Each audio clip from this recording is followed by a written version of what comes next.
Hello everyone, this is Paris. Welcome to BudgetHolics. In today's video, we're going to talk about Tesla, some recent news, and the price prediction for the company. If you're interested in personal finance, investing, and wealth building, please hit the like and subscribe button as this helps me immensely with the YouTube algorithm. When it comes to Tesla, it's all about batteries, factories, capacity, and chips. And in this video, we're going to cover some of these topics. Without further ado, let's jump right into it.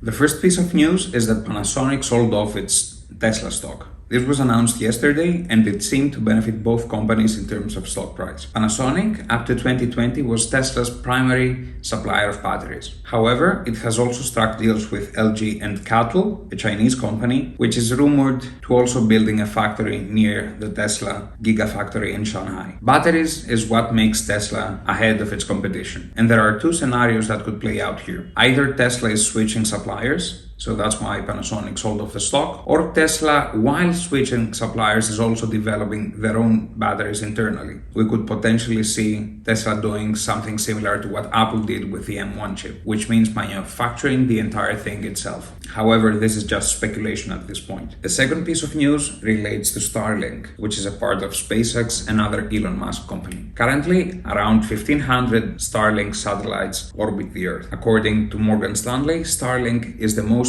valuable piece of SpaceX. In 2020, it was estimated that Starlink makes up around 84% of the total SpaceX value. Recently, Elon Musk was asked on Twitter, "Are there any thoughts on Starlink IPO? We would love to invest in the future. Any thoughts on first dibs for Tesla retail investors?" To which Elon responded, "At least a few years before Starlink revenue is reasonably predictable. Going public sooner than that would be very painful. Will do my best to give long-term Tesla shareholders preference." In terms of Starlink's IPO, the news is that it's going to be delayed. However, Musk said that Tesla investors would get a preference. I don't know how he's going to achieve this, as Tesla investors are spread among so many platforms across different continents. But what's more interesting is that Starlink is now launching an internet network, which is going to be an alternative to traditional providers such as AT&T if you're in the US or Vodafone if you're in Europe. There's been a lot of discussion about the interconnectivity of different Elon Musk products. For example, the Boring Company could create tunnels designed for Tesla cars. Similarly, the Starlink network could be utilized by Tesla owners, thus creating an ecosystem that gives value to both companies. The third piece of news is that Tesla is dumping radars. This has to do with the autonomous driving features as well as future robotaxi developments. The reasoning behind this is that the readings from radar sensors are interfering with the readings from cameras, and the two signals get mixed, so the computer cannot make an accurate decision. Tesla's AI chief argues that the camera system they've developed can provide much better results than what radar or LiDAR sensors, which stands for laser radars, can provide, hence they're going to rely on that technology for now at least. Autonomous driving is another segment in which Tesla has a competitive advantage over traditional automakers. The only ones who could reliably compete with Tesla are other tech companies like Google, Amazon, and Apple, most of which are rumored to come out with their own electric vehicles, which is likely to have autonomous driving features. The last piece of news is that, at least in Norway, Tesla is going to open superchargers to competitors. This happens because in order to get funding by the Norwegian government, they have to allow the use of superchargers to other electric vehicles as well.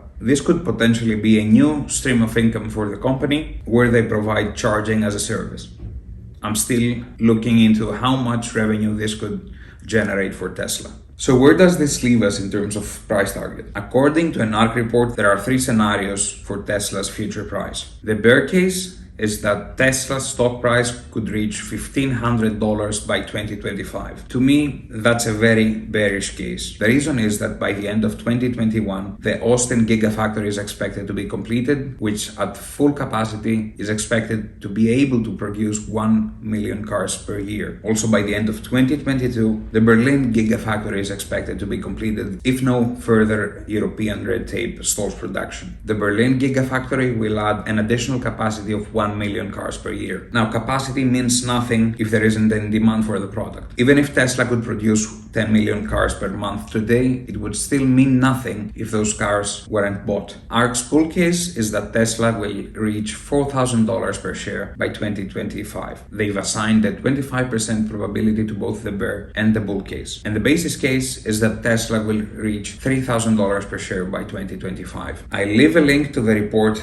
down in the description so you can read it for yourselves. They've made a number of calculations regarding the number of cars to be sold by 2025, the average selling price of vehicles, the gross margins on their vehicles, as well as their expected earnings before interest, depreciation, and taxes. At the end of the report, they also say that apart from the EV sector the business is tapping in, they're also tapping into the insurance and human-driven ride haul. Focusing on insurance, ARK estimates that Tesla could achieve better than average margins on insurance thanks to the highly detailed driving data it collects from customer vehicles. It has an advantage over other insurance companies since it processes the very data of the vehicle and does not rely on average data. They also include in their valuation a fully autonomous or a human-driven ride haul, which could generate Tesla up to $160 million in earnings before interest, depreciation, and taxes. I know that those of us holding both Tesla stock and Bitcoin have been conflicted over the past few months. However, I believe that both of these assets